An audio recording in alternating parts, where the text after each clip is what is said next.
বন্ধুরা, আজকে একটা নতুন ধরনের আলুর দম দেখানো হচ্ছে, সেটা হলো ধনেপাতার আলুর দম। হ্যাঁ, তো এখানে আলু সেদ্ধ করে নেওয়া হয়েছে, আলু কেটে সেদ্ধ করে নেওয়া হয়েছে। আর এইখানে পেস্টটা রয়েছে, এই পেস্টটার মধ্যে কি কি আছে? ধনে পাতা আছে, আদা আছে, কাঁচা লঙ্কা আছে আর জিরে আছে। হ্যাঁ, শুনলেন। তো এইবার আস্তে আস্তে এখানে কি দেওয়া হচ্ছে? গোটা জিরে। গোটা জিরে দেওয়া হলো, আর শুকনো লঙ্কা শুকনো লঙ্কা দিয়ে এই আলুগুলো দিয়ে দেওয়া হলো।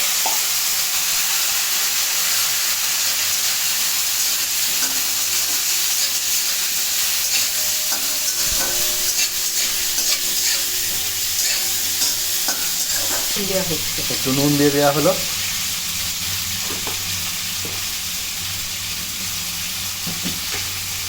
আর একটু মিষ্টি। একটু মিষ্টি দিয়ে দেওয়া হলো। এই পেস্টটা আলুটা ভাজা ভাজা একটু হয়ে গেছে, এবার পেস্টটা এবার পেস্টটা দিয়ে দেওয়া হলো। আর এতে আর কিছু পড়বে না।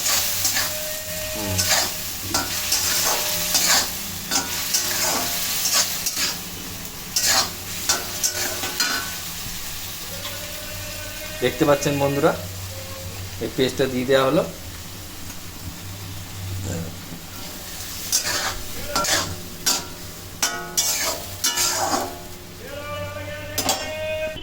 এই দেখুন বন্ধুরা, কি সুন্দর দেখতে হয়ে গেছে, দেখতে পাচ্ছেন। আপনারা বাড়িতে অবশ্যই ট্রাই করবেন। ভালো লাগলে একটা লাইক আর একটা সাবস্ক্রাইব করে দেবেন।